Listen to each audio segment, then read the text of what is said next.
Have you ever heard that saying, opposites attract? Welcome to my world. That's my wife and myself. I mean, it's me and her. That's her, man. We've been married for over 30 years. I actually got married in 1994, and by God's grace, we've been together till date. I wish I could tell you that since this 30 years plus of marriage, we've never had a first quarrel. We've never argued. We are pastors. I'm a pastor. She's a pastor. So you see, we're very pastoral in our marriage. We don't, everything just smooth. Sorry, sir. We argue. Okay, don't let me say we argue. We discuss. We don't fight. We talk. No, sir. We have arguments just like you do. Sometimes they are not very kind arguments, but somehow we have found a way to stay together. And that's what I want to share with you. Opposites also attracts. There are very many different ways by which my wife and myself, that we are different from each other, completely polar opposites, if you like that word. But we have a way of coming together to make things done. Maybe if you hear a little bit of what I want to share with you today, it will help you in your own marriage. I believe it should help you. If we have done it and it has worked for 30 years plus, I think it should also work for you. I have my notes written down here, so if you see me looking down, I'm looking at to make sure that I cover all the grounds. You see, the fact that you don't agree on a particular subject does not mean that you cannot stay married with the person. Marriage isn't about sameness. It's about understanding, patience, and making the right compromises when the need arise. You don't have to win every argument. There are some times you just let go.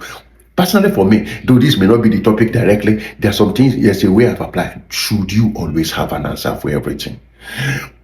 Think about what I've said. Must you always have an answer for everything? Must you always talk back? If you win this argument, so to say, where does it leave your marriage? Where does it leave your spouse? Let me not get ahead of myself here. I said before, marriage isn't about sameness. It's about understanding, patience, and meeting each other in the middle. Sometimes love means compromise. The ability to know that it's my right. I have my right of way on this matter, and you just decide to say, let it go. Let her have her way and all the rest, without being bitter and then becoming a problem after. Sometimes love is compromise. Let me give you some practical examples from our own marriage experience. Maybe it will help you. Let me start with this. Birthdays. This was one of the areas we had a problem when we first got married. It may surprise you. Why? Because I came from a marriage. I came from a background. My father was polygamous. He had 2 wives. We had a lot of hangers on living in our house. Children were many and all the rest. In our house, we don't celebrate birthday like that. I can't even remember when my father, before he passed on, ever opened his mouth to tell me happy birthday. I can't remember. So when we got married, since I didn't come from that background, it was a bit of a problem, because I actually will remember her birthday the day before, or 2 days, or a week before. That very day, which is her birthday, I just get up from the bed. Good morning, I go my way. She will be looking at me like, and I'm like, what? What now? What is it? You don't know that it is my birthday? Hey, I've done it again this year. Then we'll go to. That is not fighting. That is just having a TED talk with each other. TED talk, people, please forgive me. You understand what I'm trying to say? So actually, this is only that I told people in church. There's one of my very close assistants in church. I told the lady, I said, your job in this church, your first assignment is make sure I don't miss my wife's birthdays. So I gave her that assignment, because in the beginning we used to. So when I told this lady, a week or 2 before the birthday, Daddy, Mommy's birthday is close around the corner. What kind of car do you want to buy? We'll go out together. She will help me to look for where to sell those cars. Those are the days where there's car. I don't know about cars. Then if there's any present, I will be asking her, what kind of a present do you think we should buy this time? This is what we bought last time. She will advise me and all the rest. Later my wife knew who was helping out, but she didn't mind. At least I now remember the birthday. Now it was just because of the kind of upbringing I had. We were too many in the house. We don't do birthdays in our house. So the fact there was a day we were arguing. I said, okay, since the time we are married, please, my blood brother and sisters, my blood sister and sisters will be watching this video, so they will see what I'm saying. I will tell her, say, okay, check all my sisters, my family members, mention one day when they have ever called to say, hello, happy birthday. Okay, when have you ever seen me call any of my family, I mean, nuclear family, or my not nuclear family now, my direct sisters and brothers, hello, happy birthday to you? I said, did you ever see it? She said no. So please don't think what I am doing is deliberate. I actually remember. It's a time that used to make me forget. But I had to learn. Because she comes in her own place. If it's her birthday, her father will call, her mom will call, her sisters will call, her brothers will call, uncles and nephews. You just see the phone calls. By 5 a.m. in the morning, the whole family has called. Even their dog. If he has cellular, he will have been calling. He will have been calling. That's the way she was raised. But I was not raised like that. It's not that the way they raised me up was worse and our own was better. It's just that we had this family system. I think the reason why we had it like that now, we were many. Oh, if you want to do bad in our house, how many bad days do you want to do that? You go tired now. So you see, but I was willing to learn. And I started by employing in coach that my daughter in the Lord to be reminding me of the bad day and then helping me to walk through what, till at least now I remember easily. Even me, when I'm doing my bad day, her parents call me. The mother, the father, everybody will call you one by one. They do that to all the extended families. It's not that one system is good, one system is bad, but I think it's proper for somebody to say bad. But that's the reason, for me, that's the reason why we don't do it in our house. But I'm willing to learn, and I've learned it. So where is bad day? Even to that, the sister says once in a while that they say, you remember, I say, I have grown, I've grown. Okay, let me leave that topic. So you see, opposites, but we can still work together if I'm willing to learn and you are willing to learn. My wife and I, we don't use the same toothpaste. Wait. Not that we share. I have my toothpaste, I have my toothbrush. I don't share, she does not share. That is not where the issue is. Some family, some couples, they share. I can't do it. So that is not where the thing is. It's the toothpaste that is the problem between the two of us. Now I've got your attention. Let me explain it to you. I'm the kind of person, if I pick a toothpaste, I just squeeze the tube. I don't see any reason why it should be an issue. Why? If you squeeze my wife's paste from the middle, I just start thinking, nearer, my God, to thee, nearer to thee. You are going to have a problem with her. She wants to press the toothpaste, from the base. Let the toothpaste look neat. I said, it's a toothpaste, it doesn't have to look neat. Press it, let it come out. When it finishes, you buy it. So when we had that too much, no, over toothpaste. Compromise. You know what? You buy yours, I buy mine. It's not a question of I prefer this brand of toothpaste or not. Just buy your own. Let me buy my own. And we have had peace for over 30 years. And let me just tell you something. Do you know that even for some reason, she comes to use my own toothpaste? She's like, where is it? Look at the way you press the toothpaste. The toothpaste is not small. Madam, for crying out loud, that's my toothpaste. I have the fundamental human right as pastor to press my toothpaste anywhere. It's my money I used to buy. Let me give you another example. So you see, we made that compromise. You buy your own, you are buying one, then the devil have left. Another one is bread. It used to bring problem in those days. What is the problem with bread? We both agree that the bread has to be soft and muloli. I mean, soft, really, really soft. Two of us, if you see us near oven fresh bread, I mean, those hot bread. Oh, when you put the butter on top, the thing just melt inside the bread. That's what I'm talking about. But this is where the problem comes from. The problem starts on how do we eat the bread. She believes in, let's slice the bread, slice it, let it look smooth. Guy, I'm not like that too. I believe in launching into the deep. Just put your hand in the center of the bread, pull the stuff right from the middle, mold it in case, and then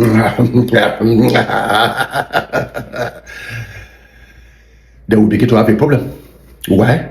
Why did you eat the bread from the middle? Look at the way you have made the bread look rough. She will now go and take sliced bread and cut that place that I have dug a hole off before she will eat the bread. One of my sons, I won't mention his name. For those who know me, his name is Prophet. So when you know who I'm calling Prophet, Prophet does not like his bread squeezed. You see the way it is shaped. Let it not lose shape, or else his wife will have a problem. Okay, let me shut off my mouth before I start interfering with other people family matter. But you get the drift that we are different in the way we want to eat bread. Does not mean we cannot. So sometimes you buy your bread, let me buy my bread, and I still tell you, for other reasons, she may come and eat my own bread. And still give me rules and regulations. Cut it like this. When you add this slicing of bread, it has to be accurate. Not that you cut it one side slant. Let me give you another one again. I hope I won't be in trouble with this video. Let me give you another one again. You know, when she cooks soup, we have agreement on. We don't have a problem with soup and all the rest. I have a problem with some things I eat and some things I don't eat. Like fresh fish, I do eat fresh fish. Not that I have any taboo against it. It's just that as a young person, I'm from Niger Delta, Rivera area.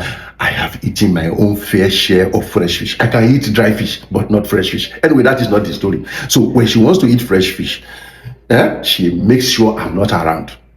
If I'm not around, I'll be out for a very long time. She will eat a fresh fish without what? Because if you cook that fish, once I enter the house, oh, you and I will have an issue over it. Because I just grew up to not to like it anymore. But when I was young, that was what I grew up with. So we have that agreement. You can eat your fish, but let me be out of the house. Sometimes when she's hungry for fish, she's like, "Are you not traveling?" I say, "Traveling like how? Don't you have anywhere to travel to?" I know she wants to eat fish. Immediately I travel.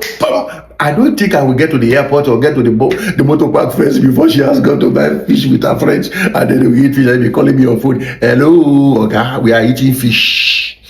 Me and your children are eating fish." I say, "Okay, thank God."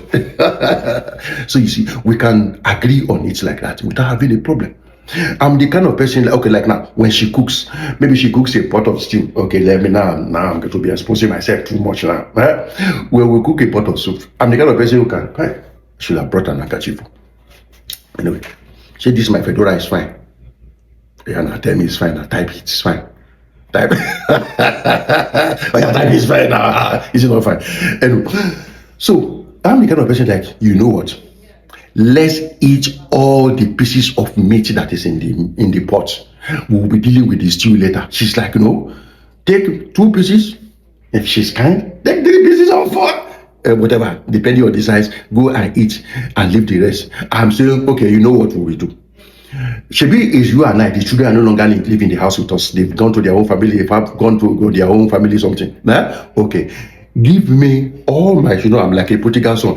Give me my own share of all the meat. Let me eat mine. So when it's time for me to eat, don't bother putting meat there. It's me. I want to eat all of the meat. That don't come and tell me about any health something. I'm just telling you the reality that we face in the house. So you see, we don't have quarrels over those kind of things. Even that time when she was like, "We say, yeah, take it now," I will still go back and say, "Won't you put meat in it? Maybe you say you wanted to eat it yesterday. So why are you asking for another water? As they be now, mama the mama." She would have put So you see, life can be fun if you would just understand each other and know how to flow with each other. That you are opposite, it does not mean that opposite means conflict. It should lead to conflict. You can make compromise. Like I told you in the beginning, compromise can be love sometimes. Let me give you another scenario.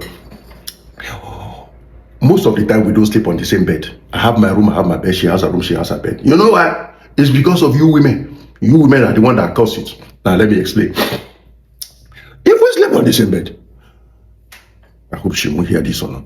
Please, people should make sure she didn't watch the video. If you get me into trouble with my wife, I'll come for you. If we sleep on the same bed, my wife likes pillows. She sleeps with like 4 or 5 pillows. Pillow for, she knows her pillows. I don't know the difference. Pillow for the head. Don't use that pillow. That one is my head pillow. Don't put my, that one is my leg pillow. Don't use it for your head. She arrange pillow around herself. By the time she's through, both the duvet and the pillow, she has taken 3/4 of the bed. Then holy pastor will be lying on one side of the bed because madam, I've taken. So I'm crying. I think I'm enjoying this video more than yourself. So you see, by the time she had taken, I said, I better let me go to my room. After all, we have finished the other room matter. So can you be serious now? So let me give you another scenario. Another reason why we don't sleep on the same bed most of the time is because now your that is not the law for every marriage. It's just, this is the way we understand each other, and we have been doing it for 30 years. We don't have an issue with it. You may have a different pattern for yourself. Another reason is because I am the one who snores. Oh Lord, I tried. You know I tried. I tried to stop this snoring, but when man slept, he started snoring and he knew it not. So she would complain, you know, he starts with, you are snoring. Then smothered again. I said you are snoring. Then after some time, you didn't allow me to sleep throughout the whole night. You just snore. Then we start arguing. You are the one that is disturbing my sleep cycle, my sleep pattern. I carry my bag. I said, I get home now. Let me go to my room, where I can now open my mouth.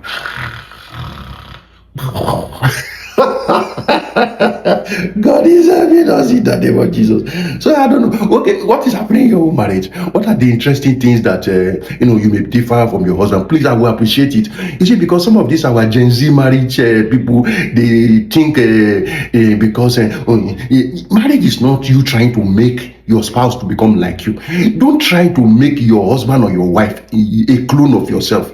Allow people to be who they are while you meet each other halfway, or compromises, just let it go. Let me give you another example again.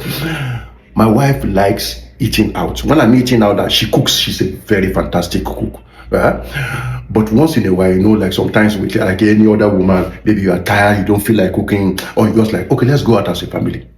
So we'll go out as a family. You see me, that going out as a family, I wasn't brought up like that. This is the problem of the way I was brought up now. It's not that the way I was brought up is wrong, but that is, you see. So for me, I'm like, this money we are using to buy this food now outside now, we would have used it to cook 10 pots inside the house. So I don't flow well. After some time, I say, you know what, so that I won't be arguing, because sometimes when we go out in those early days, I will buy a newspaper. So while they are eating and talking with the children and all the rest, daddy, I don't see everything. I'll be reading newspaper. Why? Because I want to be somewhere else. So it got this thing, I say, like, you know what? Take money. Or she will say, okay, I'm the one spending the money today. Oh yeah, let's go. I will pay for you. When she's paying for me, I don't used to complain. But if I do not pay, I'll be taking me like using this money to cook a full pot in the house. So you see, but I realize that when we go out like that, there are advantages that come. We get to talk a little bit more. The strain and the stress of being in the house is not there. You understand? There's a bit more, but it took me years to get to that stage where I don't see, and let's go out to eat and all the rest as an issue. Close to this one is like, my wife, once in a while, likes to go out to watch movie. Just get to cinema hall. Not that she has not even seen the movie before. She just wants this cinema effect, the surround effect, the atmosphere, and all the rest. I'm like, but you have watched this video and film before. This thing is on Netflix. We have Netflix at home, but she likes to do that. Me, I don't like that. There are some things I like to do that she, like, for example, now, if you want to look for me in a new city where I don't know anybody, and you want to look for me, you are most likely to find me in a bookshop. I like going to bookshops. I like just looking at books. I read a lot of books. I'm a reader. If you come to my office, it's dominated by books. So you see, but she's not that kind of person. She's like, what are we doing here? I said, I'm looking at books. You understand? So sometimes she's like, you want to go to books? Okay, you know what? go to bookshop. Leave me here. I don't want to go with you. You understand me? So you see, these opposites are not supposed to create problem. Sometimes she tags along with me and just like, oh, it's a good book. It's a good book. I know that she rather be somewhere else, but at least she's encouraging me. Okay, do you like it? Okay, buy it now. Buy it.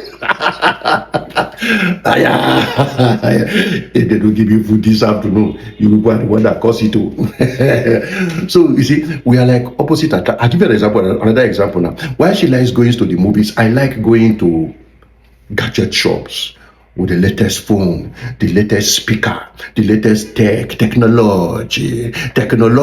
I'm that kind of person. Have you seen this latest smartwatch? Have you seen this latest spy camera? Have you seen this latest, those kind of things? I'm that kind of person. She's kind of like the one you bought before. Did you use it? Why are you buying? I just like it. It's very good, Wobby. We'll be using it, So I'm that kind of person. So when she wants to do her, let's go to the movie thing, let's go to the hangout thing, I don't have a problem with it because, okay, close to this one again. You see, when it comes to music, I cannot play music without it being loud. If I get to live abroad, I'm sure they will be calling the police many times. Yes, you don't say, hey Joe, it's not hey Joe. Don't let me like that. I like to hear the I like to hear the bass. I like high fidelity. I like to hear the they have to be separate and distinct. She's like, this thing is too loud now. You are disturbing the neighborly. That's my wife's language. You are disturbing the neighborly. The neighborly are not even around. And the people at the other side of the fence. Your music, people are hearing it at. So when I want to play my music, I don't play it where she is, because it's. If you lower it and I don't hear that, let everywhere be making, everyone be shaking, I'm vibrating. Then I have not played the music now. That would not be music now. You see? So that's how we are different from each other. I should have brought my handkerchief. Oh, I didn't even open this window. Okay, let me finish the video. I'm almost through. So you see, that's how different we are from each other. She likes it quiet, just be hearing it. Are you not hearing it the way you're playing? I'm hearing it, but I'm not hearing the instruments. I want to hear them separate. I have this speaker that is very loud. I don't dare play it when she's around. But when she's out of the house, bang, the bang, party, boom, boom, bele. Okay, pastor, I'm a human being. Let me tell you that one. She finds it easily to mix friends. If you are 10 now, before you look at it, my wife is everybody's like, hey, how's your daughter? How's your son? You see me? People wonder how come you are a pastor.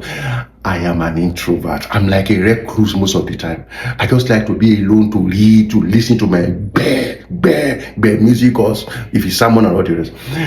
So you see, I'm an introvert with a job that has extrovert expressions. So not that I'm not friendly. Okay, am I not friendly? Am I not friendly? Am I not friendly? I have laughed too much tears in my face. I'm a friendly person, but I warm up slowly.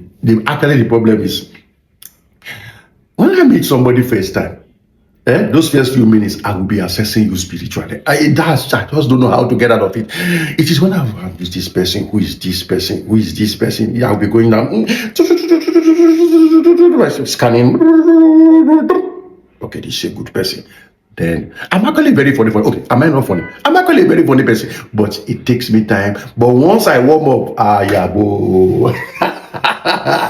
I will start talking to you freely. I don't know whether you are enjoying this video. I'm just trying to be as real as possible, that we can differ. We can have different opinions.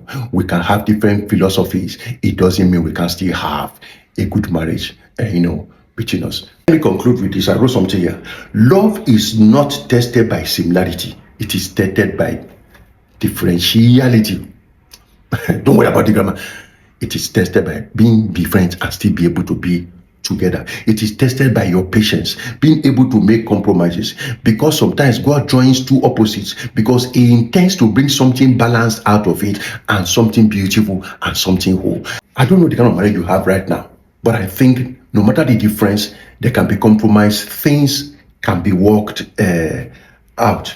Those differences helps to shaping and sharpen each other. Why? Because you will learn patience, you will learn compromise, you will learn agreement, you will learn let's work together. That's the way it's supposed to be. It's not my will, my own will be done, and the other person should not have a will. Marriage is not all about looking for clone of yourself. Iron should sharpen iron. Abi? So that's what it's supposed to be all about. So I don't know, I think I finished this video.